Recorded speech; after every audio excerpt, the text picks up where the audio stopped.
Hello and welcome to SPMIS Academy. Today we will analyze important newspaper articles of 3rd August 2022. Please note you can download the PDF version of today's newspaper analysis by clicking the link given in the comment section.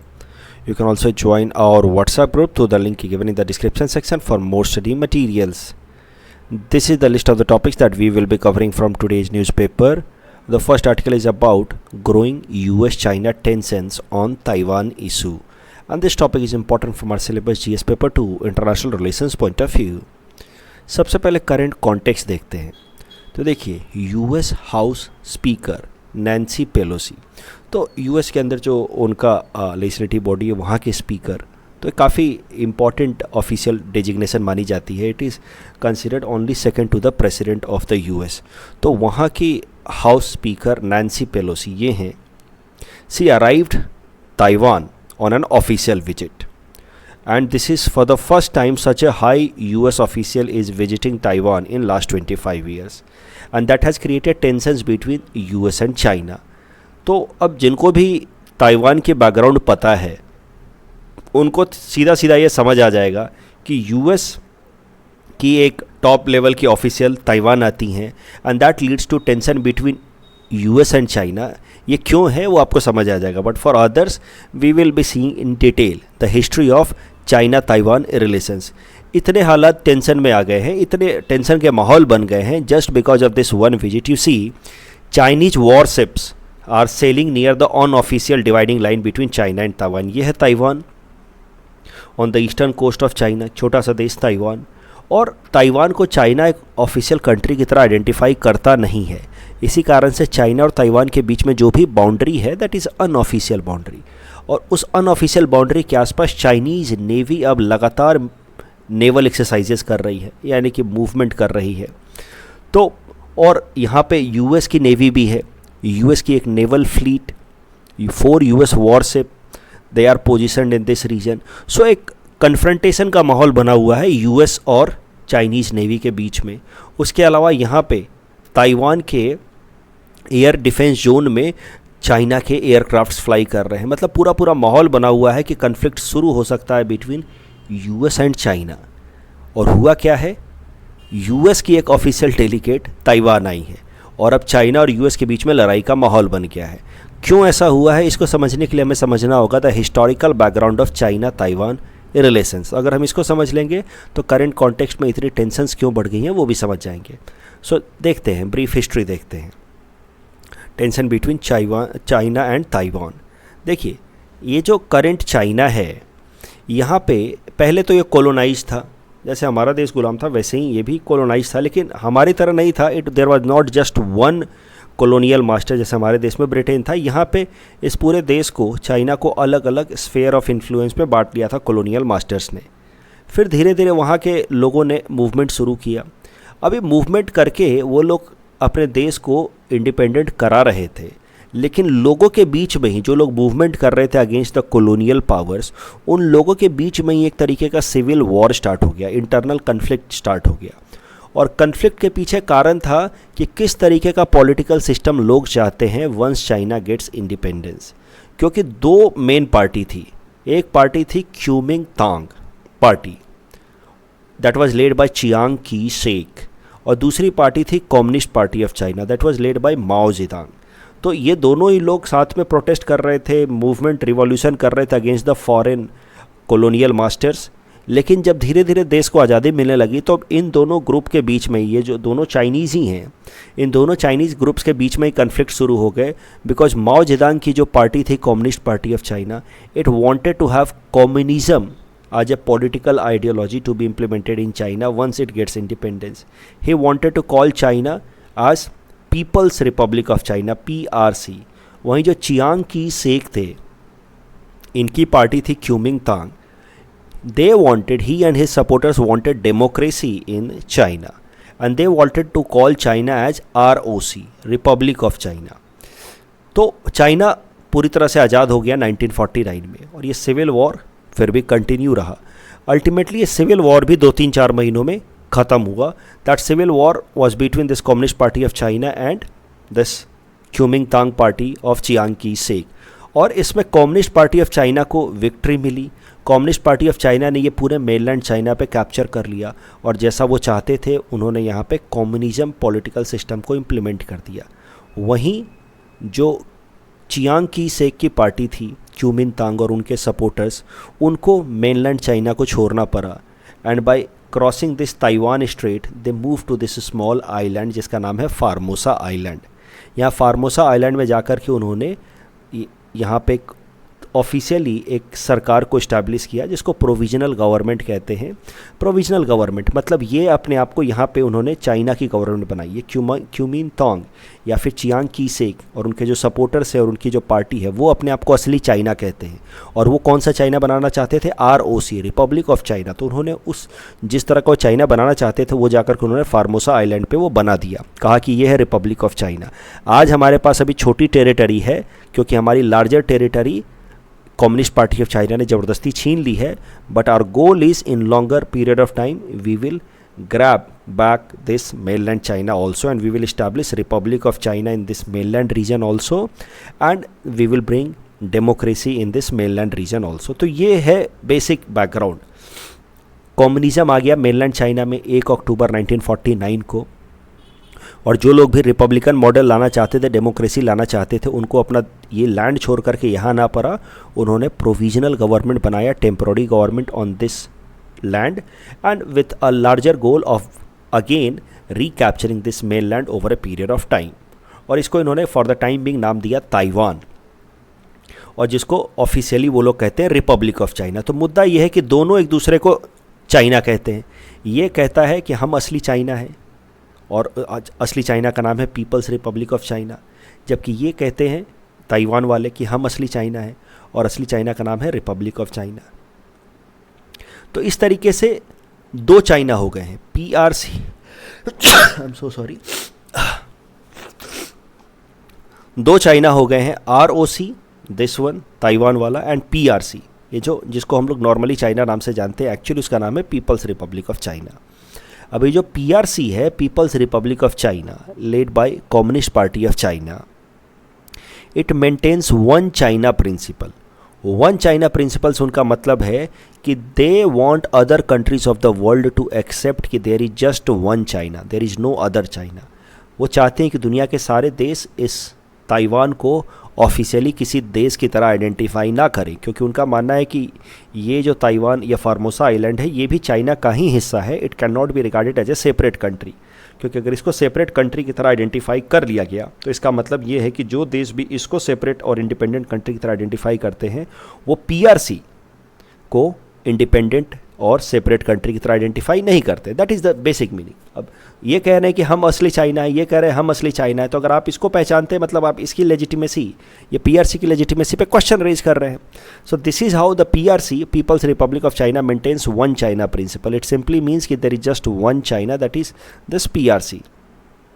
And following this one China principle, Taiwan को किसी भी international forum में People's Republic of China officially recognise होने नहीं देता है। For example, Taiwan is not allowed to have membership of United Nation as a full state member, क्योंकि China का क्लेम है कि ताइवान कोई अलग देश नहीं है, it is just a province of China. तो वन चाइना प्रिंसिपल हमने देख लिया। It China insist that no other country of the world recognize Taiwan as an independent country, और ज़्यादातर देश दुनिया के वन चाइना प्रिंसिपल को मानते हैं, क्योंकि चाइना एक मजबूत देश है। No one would want to have hostile relations with China. तो इस कारण से लोग ताइवान को फॉर्मली रिकॉग्नाइज नहीं करते। बहुत छोटे ऐसे देश हैं, कुछ दुनिया के 15 ऐसे छोटे स्टेट्स हैं जो ताइवान को ऑफिशियली चाइना मानते हैं और वो पीपल्स रिपब्लिक ऑफ चाइना को फॉर्मली या ऑफिशियल चाइना नहीं मानते। ये छोटे देश हैं जैसे Belize, Guatemala, Haiti, Holy See, Honduras, Marshall island, Nauru, Nicaragua, Palau, ये सब नाम याद करने की ज़रूरत नहीं। लेकिन आप देखिए कोई भी मेजर कंट्री, यहाँ मैप में भी देखिए काफ़ी छोटे छोटे देश है, कोई भी मेजर कंट्री इस ताइवान को ओरिजिनल चाइना नहीं मानता। सब के सब इसको, ये पीपल्स रिपब्लिक ऑफ चाइना को ही ओरिजिनल चाइना मानते हैं, इंक्लूडिंग इंडिया। अगर इंडिया को भी देखा जाए तो India also believes in this one China principle and that is why India does not maintain official diplomatic relations with Taiwan. हम लोग ताइवान के साथ इकोनॉमिक रिलेशंस रखते हैं, कॉमर्शियल लिंक्स रखते हैं, लेकिन ताइवान को ऑफिशियली हम लोग एक कंट्री की तरह आइडेंटिफाई करना नहीं चाहते, एक स्टेट या इंडिपेंडेंट सोवरेन स्टेट की तरह आइडेंटिफाई नहीं करना चाहते। तो we have commercial ties, economic ties, people to people contact, but yet we do not have full fledged diplomatic ties with Taiwan. और यूएस भी इसी पॉलिसी को मानता है। US also believes in one China principle and it does not officially recognize Taiwan. In fact, the US made a self-declaration in 1979 accepting one China principle. US ने खुद पे इस सेल्फ डिक्लेरेशन करके 1979 में US ने एक्सेप्ट किया कि it will not formally set up any diplomatic ties with Taiwan. और यूएस ने ऐसा 1979 में इसलिए किया था because US wanted to align with, ये टाइम था 1979 वाला टाइम था कोल्ड वॉर का, तो यूएस उस टाइम में चाइना के साथ अलाइन होना चाहता था यूएसएसआर को रोकने के लिए। So that was the reason why US formally accepted one China principle and it put self limitation over it, said that it will not align, it will never recognize Taiwan officially. The purpose was to develop an axis between US and China against USSR. लेकिन अगर current tensions को देखें तो current, अब आपको हालात समझ आ रहे हैं। ये ताइवान को कोई भी देश अगर ऑफिशियली आइडेंटिफाई करता है तो उसका मतलब वो चाइना की लेजिटिमेसी पे क्वेश्चन कर रहा है, ये पीपल्स रिपब्लिक ऑफ चाइना की लेजिटिमेसी पे क्वेश्चन कर रहा है कि आप असली चाइना नहीं हैं। और अब नैन्सी पेलोसी ताइवान विजिट करते हैं and not in her personal capacity, ऐसा नहीं है घूमने गई हैं, she is on official visit, simply meaning कि US is somehow giving diplomatic recognition to Taiwan and that means US is somehow showing an indication that it may reverse its one China principle। और one China principal को reverse करने का मतलब है कि US China की territorial integrity को question कर रहा है कि आप असली चाइना नहीं हैं। And that is Y China is taking such a harsh stand. पूरे नेवी एक्शन में आ गई है, हर तरफ नेवी ने घेर लिया है ताइवान को। तो चाइना ने हाल फिलहाल में स्टेटमेंट भी रिलीज़ किया है कि अगर यूएस किसी भी तरीके का फॉर्मल रिलेशनशिप इस्टेब्लिश करने की कोशिश करता है ताइवान के साथ तो फिर चाइना वॉर भी कर सकता है against US and Taiwan both. The next article is about financial inclusion index and this topic is important from our syllabus GS paper 3 Indian economy point of view। Financial inclusion क्या होता है पहले वो समझ लेते हैं। अगर सरल भाषा में कहें तो जितने भी हमारे देश के लोग हैं अगर उन सबको कुछ बेसिक बैंकिंग सर्विसेज मिल पाएँ, खासकर लो इनकम ग्रुप को बेसिक बैंकिंग सर्विसेज जैसे कि डिपॉजिट की services, loan facility, overdraft facility, insurance facility, transfer या रेमिटेंस की फैसिलिटी, अगर ये सब सर्विसेज ज़्यादातर लोगों को मिले तो हम कहेंगे कि उतनी ज़्यादा जनसंख्या हमारी फाइनेंशियली इंक्लूडेड हो रही है। अभी कैसा है कि ज़्यादातर बहुत सारे लोगों को ये सारी सर्विसेज अवेलेबल नहीं हैं और इस कारण से हम कहते हैं कि हमारे देश के अंदर फाइनेंशियल इंक्लूजन कम है।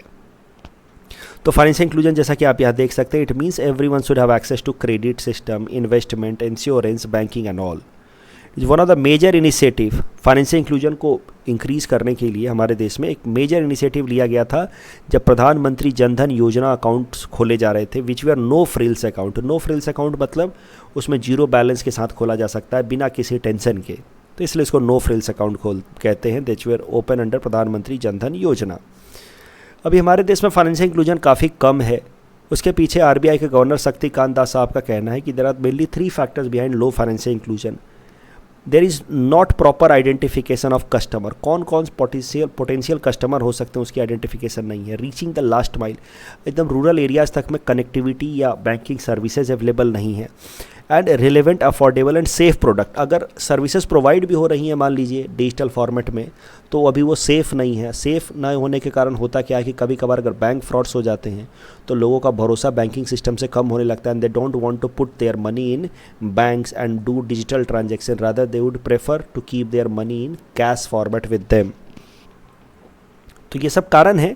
अगर हम लोग सेफ़ बैंकिंग, सेफ़ प्रोडक्ट्स लाएं जो एंड टू एंड इनक्रिप्टेड है, लास्ट माइल तक कनेक्टिविटी यानी कि इंफ्रास्ट्रक्चर डेवलप करें, प्रॉपर कस्टमर्स जो अभी तक लेफ्ट आउट हैं सिस्टम में उनको आइडेंटिफाई करें, तो फाइनेंशियल इंक्लूजन को बढ़ाया जा सकता है। अब हमारे देश में फाइनेंशियल इंक्लूजन कितनी हुई है और उसमें कितना इम्प्रूवमेंट हो रहा है, इसको मेजर करने के लिए आरबीआई ने पिछले साल से एक इंडेक्स रिलीज़ करना शुरू किया है जिसका नाम है फाइनेंशियल इंक्लूजन इंडेक्स। तो फाइनेंशियल इंक्लूजन इंडेक्स में हमारे देश के अंदर जितनी भी फाइनेंशियल इंक्लूजन हुई है उसके बेसिस पे स्कोर दिया जाएगा बिटवीन 0 to 100। और ये जो 0 to 100 स्कोर दिया जाएगा in financial inclusion index, that will be given on the basis of 3 broad parameters. Accessibility, यानी कि बैंकिंग सर्विसेज या बाकी सारी चीज़ों की एक्सेसिबिलिटी लोगों को है कि नहीं, उसको वेटेज दिया गया है 35%। फिर यूजेज, बैंक में खाता खुलवा देने से काफ़ी नहीं है, या बैंक अकाउंट या बैंक लोग रूरल एरिया में खोल देने से काफ़ी नहीं है, लोग उसका कितना इस्तेमाल कर रहे हैं, दैट इज़ ऑल्सो इम्पॉर्टेंट। तो यूजेस के बेसिस पे 45% वेटेज दिया गया फाइनेंशियल इंक्लूजन को। और क्वालिटी, कितनी बेहतरीन सर्विसेज मिल रही हैं, कितना आराम से लोगों को सर्विस मिल रहा है, क्या लोग एक अकाउंट से दूसरे अकाउंट में आराम से ट्रांसफ़र कर पा रहे हैं, क्या डिजिटल ट्रांसफ़र या रेमिटेंस इस्तेमाल कर रहे हैं। तो quality is also measured in this financial inclusion index of financial inclusion. सिर्फ अकाउंट खोल देना, बैंक अकाउंट और बैंक का ब्रांच खोल देना, और बैंक में हमेशा सर्वर डाउन है, बैंक में कोई फैसिलिटी ना मिले, तो उसको हम लोग फाइनेंशियल इंक्लूजन नहीं कहेंगे। Specially quality will be considered very poor in that case. अगर देखा जाए तो हमारे देश के अंदर कुछ स्टेट्स ऐसे जैसे केरला, महाराष्ट्र, कर्नाटका, जहाँ पे फाइनेंशियल इंक्लूजन काफ़ी हाई है। Where there are some states जहाँ फाइनेंशियल इंक्लूजन काफ़ी लो है, उसमें हमारा स्टेट आता है असम। अब जैसा कि मैंने आपको बताया, पिछले साल से आरबीआई ने फाइनेंशियल इंक्लूजन इंडेक्स पब्लिश करना शुरू किया है। तो पिछले साल 2021 में फाइनेंशियल इंक्लूजन इंडेक्स पब्लिश किया गया था फॉर द ईयर 2020-21। तो 1 अप्रैल 2020 से लेकर के 31 मार्च 2021 तक में कितना फाइनेंशियल इंक्लूजन था, इंडेक्स था, उसका स्कोर निकल के आया 53.9। सरल भाषा में कहें तो ये तीनों पैरामीटर्स को देखा गया और उन तीनों पैरामीटर्स में अलग अलग स्कोर निकाले गए और उसके बेसिस पे फाइनल स्कोर निकल के आया 53.9। तो इसका मतलब ये है कि 100 माइनस 53.9 आता है 46.1, यानी कि 46.1 एरिया जैसे हैं, कुछ एक्सेसिबिलिटी में, कुछ यूजेज में, कुछ क्वालिटी में, जहां अभी इम्प्रूवमेंट की ज़रूरत है। तो ये तो थी पिछले साल के फाइनेंशियल इंक्लूजन इंडेक्स की बात। अभी हाल फिलहाल में न्यूज़ में क्यों है फाइनेंशियल इंक्लूजन इंडेक्स, क्योंकि आरबीआई ने 2021-22 वाला जो फिस्कल ईयर था उसके लिए financial inclusion index report publish कर दिया है। और इस रिपोर्ट के हिसाब से फाइनेंशियल इंक्लूजन इंडेक्स थोड़ी सी इंप्रूव हुई है। लास्ट ईयर ये थी 53.9, इस साल ये बढ़ करके हो गई है 56.4। इस टॉपिक के बेसिस पे ये प्रीलिम्स प्रैक्टिस क्वेश्चन हमने आपको दे रखा है। Please attempt this question and you can submit the answer in the comment section. The next article is about Wildlife Protection Amendment Bill 2021 and this topic is important from our syllabus GS paper 3 environment point of view। Current news ये है कि लोकसभा ने wild life protection amendment bill 2021 पास कर दिया है और राज्यसभा के पास करते ही ये कानून बन जाएगा। तो ये जो बिल पास किया गया है, इस बिल का मुख्य उद्देश्य है कि जो वाइल्ड लाइफ प्रोटेक्शन एक्ट है हमारे देश का 1972 वाला, उसको अमेंड किया जाए। तो वाइल्ड लाइफ प्रोटेक्शन एक्ट में क्या क्या बातें हैं वो मैं पहले भी, पिछले महीने भी मैंने ये इसको कराया था। वाइल्ड लाइफ प्रोटेक्शन एक्ट में देखिए, अलग अलग जो स्पीसीज़ हैं फ्लोराज एंड फौनाज के, उनको अलग अलग शेड्यूल में बांटा गया है और उनके सिग्निफिकेंस या इम्पोर्टेंस के बेसिस पे या एक्सटिंक्शन रेट के बेसिस पे उनको अलग अलग शेड्यूल में बांटा गया है।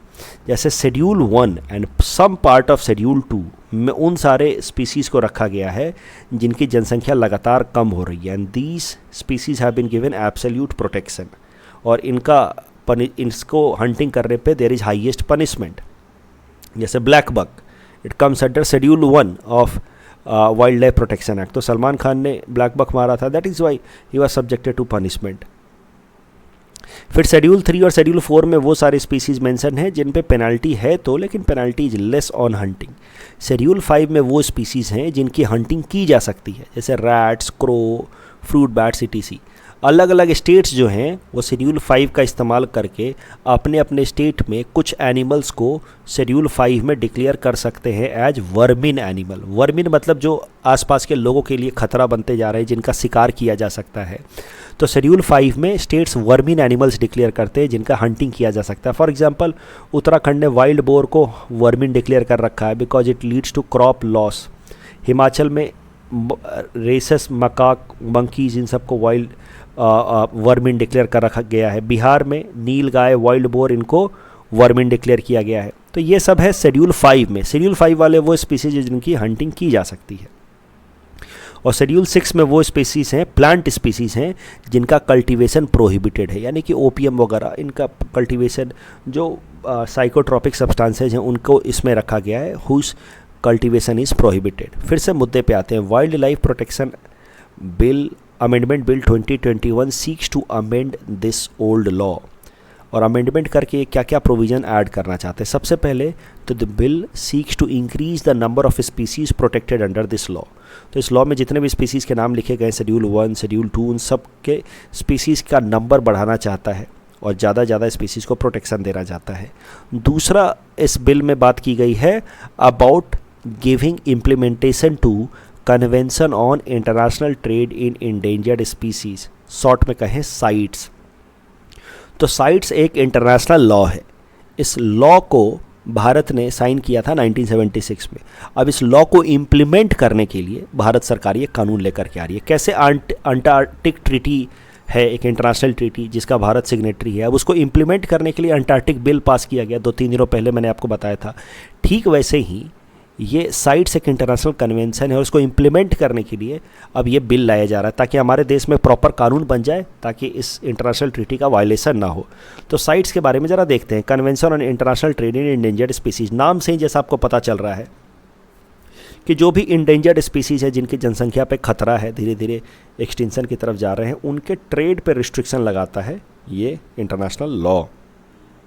It is an international agreement to regulate the trade in endangered species of flora and fauna. ध्यान रहे regulate, it does not completely ban, पूरी तरह से बैन नहीं करता है। अलग अलग कैटेगरी में डाला गया है स्पीसीज़ को और फिर कुछ पे रिस्ट्रिक्शन ज़्यादा है, कुछ पे कम है। तो this agreement was finalised in 1975। India ने इसको एक साल बाद 1976 में ज्वाइन किया और अब इंडिया इस कानून को इम्प्लीमेंट करने के लिए, जो ये इंटरनेशनल कन्वेंशन है इसको इम्प्लीमेंट करने के लिए कानून पास कर रहा है अपने देश में, इसलिए ये न्यूज़ में। अदरवाइज हमने इस इंटरनेशनल कन्वेंशन को तो 1976 में ही साइन कर दिया था, लेकिन अब उसको इन्फोर्समेंट देने के लिए we are bringing up a law in our country, and that too by amending this wild life protection act of 1972। अब साइट्स के अंदर अगर देखा जाए तो स्पीसीज़ को, फ्लोरा एंड फौनास को 3 पार्ट में डिवाइड किया गया है, अपेंडिक्स 1, अपेंडिक्स 2, अपेंडिक्स 3। अपेंडिक्स 1 में उन स्पीसीज़ को रखा गया है that are threatened with extinction, यानी कि वो स्पीसीज जो IUCN रेड डाटा बुक में मान लो वल्नरेबल, इंडेंजर्ड या क्रिटिकली इंडेंजर्ड में जिनकी जनसंख्या लगातार घट रही है, उनको अपेंडिक्स 1 में डाला गया है। उन पे trade in general is not permitted except in some exceptional circumstances, otherwise in पे ट्रेड, इंटरनेशनल ट्रेड परमिटेड नहीं है।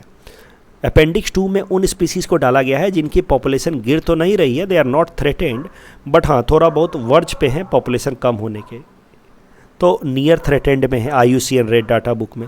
उनका ट्रेड परमिटेड है but only after taking prior approval from the designated authorities. Appendix 3 में वो जानवरों को डाला गया है जिनकी पॉपुलेशन ना लगातार कम हो रही है, ना वो on the verge of extinction है, yet some countries want to protect these animals from being exported और ट्रेडेड।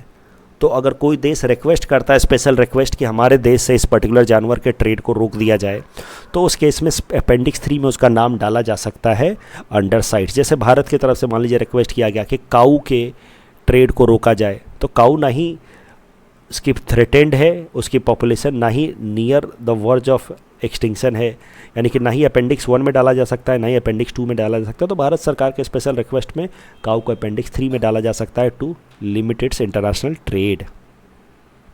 इस टॉपिक के बेसिस पे ये प्रीलिम्स प्रैक्टिस क्वेश्चन हमने आपको दे रखा है। Please attempt this question and you can submit the answer in the comment section. The next article is about Har Ghar Tiranga campaign implemented through Arunodaya scheme. This topic is important for marks syllabus GS paper 5 Assam issues point of view.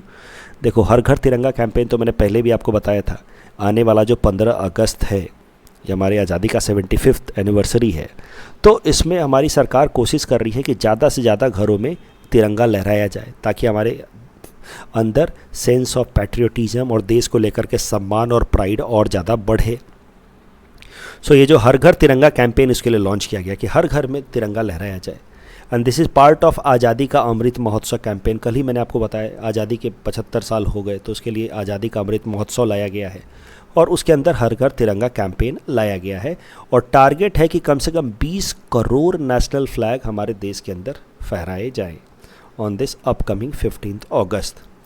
अब एक बात तो हो गई हर Ghar Tiranga campaign, दूसरा है Arunoday scheme. ये भी आप जानते होंगे, मैंने न्यूज़पेपर एनालिसिस में कई दफ़ा कराया है। असम सरकार की स्कीम है जिसमें गरीब 17 लाख परिवारों को, जो फाइनेंशियली वीकर हैं, जिनकी इनकम एनुअल इनकम 2 लाख से कम है, उनको 1000 रुपये का मॉनेटरी कंपनसेशन दिया जाता है पर मंथ। आने वाले फाइनेंशियल ईयर से इस 1000 को बढ़ा करके 1250 कर दिया जाएगा और ये 17 लाख फैमिलीज़ में से 6 लाख और फैमिलीज ऐड की जाएंगे, मतलब टोटल 23 लाख फैमिलीज़ को सपोर्ट किया जाएगा under Arunodaya scheme.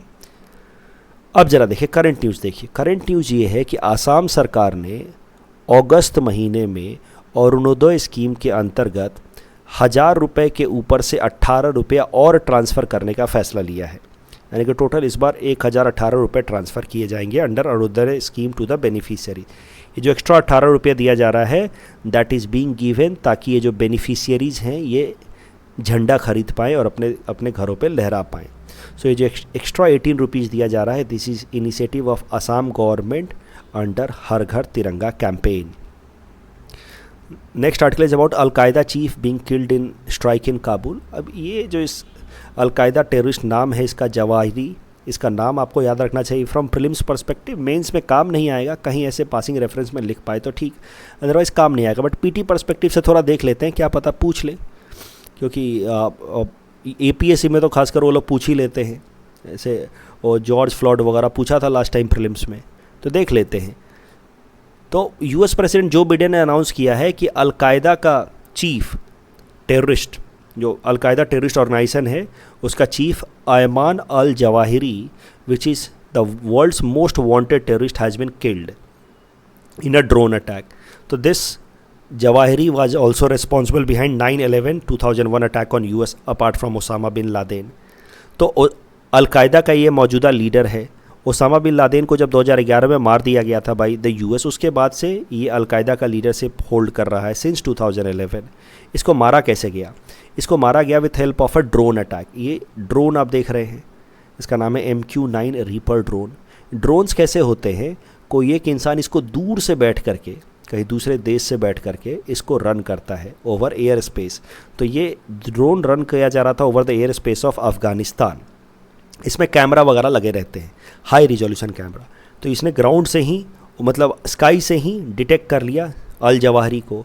Artificial intelligence का इस्तेमाल करके उसने रिकॉग्नाइज़ कर लिया कि ये अल जवाहिरी है और इसमें कोई भी इंसान नहीं है, ड्रोन है। इसको दूर से ही रिमोट से कंट्रोल करके चलाया जा रहा है। इस ड्रोन के अंदर एक मिसाइल लगा हुआ था, R9X missile, which is known as Hellfire R9X missile, which is a secret weapon of the US, one of the most deadly weapon जो ड्रोन से इस्तेमाल किया जा सकता है अनमैन्ड व्हीकल से। तो R9X मिसाइल जैसे ही इसको डिटेक्ट किया गया जवाहिरी को, ये MQ-9 रीपर ड्रोन से ये R9X मिसाइल को रिलीज़ किया गया। ये R9X मिसाइल जाकर के इसने हिट किया on the location where Zawahiri was there. ये R9X मिसाइल कैसा है, जब हिट करने वाला होता है उसके पहले इस तरह से ओपन कर हो जाता है और इसके 6 ब्लेड्स ऐसे खुल करके ऐसे गोल ज़ोर ज़ोर से घूमने लगते हैं। That is how they cause maximum destruction. और जिस तरह से इसने हिट किया that caused death of al Zawahiri. कल जो हमने आपको प्रैक्टिस क्वेश्चन दिया था उसका आंसर देख लेते हैं। Which of the following country are part of notorious golden triangle? Correct answer would be Myanmar, Laos, Thailand. और reusable launch vehicle test demonstration को लेकर के दोनों स्टेटमेंट सही हैं, so the correct answer will be option C. And lumpy skin disease is a viral disease not bacterial and it mainly infects cattle, so second statement is right. That's all from our side for today. Thanks for watching.